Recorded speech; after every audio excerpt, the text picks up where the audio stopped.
Est-ce que tu pourrais nous expliquer ce qu'implique réellement le métier de brand designer? Le métier des brand designers, c'est un ensemble de concepts qui permet de mettre en valeur une image de marque. Ok, C'est-à-dire, ça rentre dans la conception de logo, d'accord.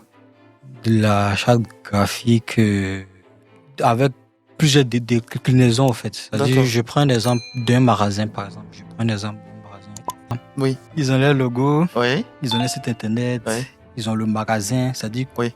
comment est-ce qu'ils habillent, comment est-ce qu'ils rendent au fait le décor du magasin, du site internet, le logo, comment est-ce qu'ils communiquent sur les différents réseaux sociaux, Mhm.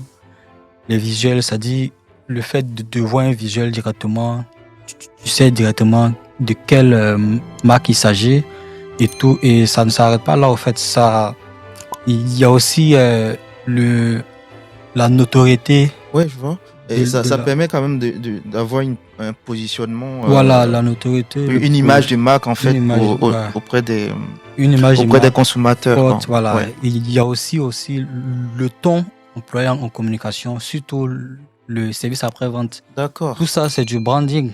Mhm. Et moi, ma spécialité, c'est le brand design qui est inclus dans le branding général.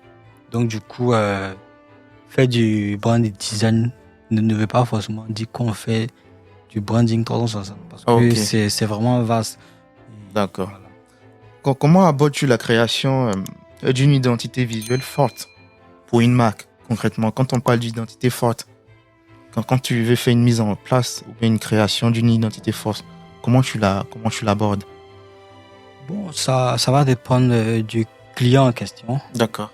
du, du brief. C'est-à-dire, si on fait un bon brief avec le client, on a un tant soit peu tout ce qu'il souhaite mettre en place. D'accord. C'est-à-dire, si on fait un brief complet, vraiment exhaustif, Oui.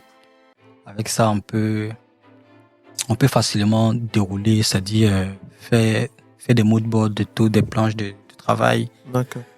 en fonction de sa vision. Mais c'est très difficile lorsque le client ne sait pas ce qu'il veut, il n'a pas de vision. Et que c'est à toi de vraiment réfléchir à sa place, faire des propositions. Tu risques de faire